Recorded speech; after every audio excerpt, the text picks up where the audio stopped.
But despite that, one can still count some successes which has happened. And one is in the area which you mentioned about related to forestry. Keep your microphone nice and close to your mouth. Don't waggle it around too much like those wiggly worms. Okay, just there.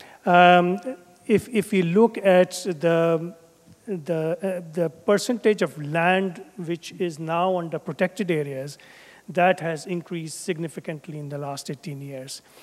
And then that's the only target which has been met by the convention out of the biodiversity target for 2010. And now we have roughly about 12 to 13% of land under protected area.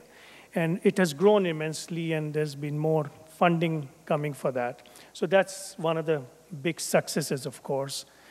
Obviously, out of the 13%, one can argue about the effectiveness of management, and probably one could say that 3–4% of that 12–13% is probably not managed that effectively, and that's definitely a challenge. And as you raised the issue about marine biodiversity, and that's where the biggest failure is, because the target also included having 10% of marine areas under protected areas, and we have not even reached 1% in the marine area. So that's been one of the failures. Now, as far as business involvement in biodiversity is concerned, we also have to recognize that compared to climate change, it was only in 2006 that at least the governments within the convention started recognizing the need for engaging business. And that was the first time in Brazil, thanks to the initiative taken by Brazil, that a decision was passed with some reluctance that business needs to be engaged in conservation. Now, as we also know that out of the 3 objectives of the convention, the only focus in the last 18 years mostly has been on the one objective, which is conservation.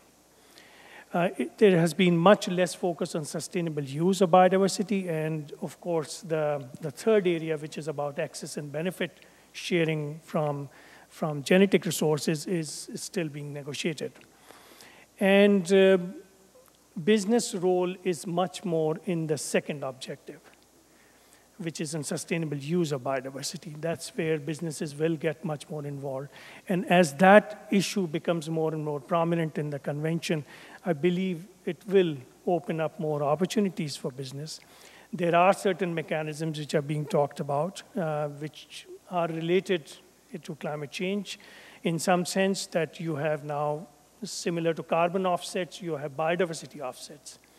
And that is now gearing up. There are some pilot projects, and that will provide probably more opportunities for businesses to engage in.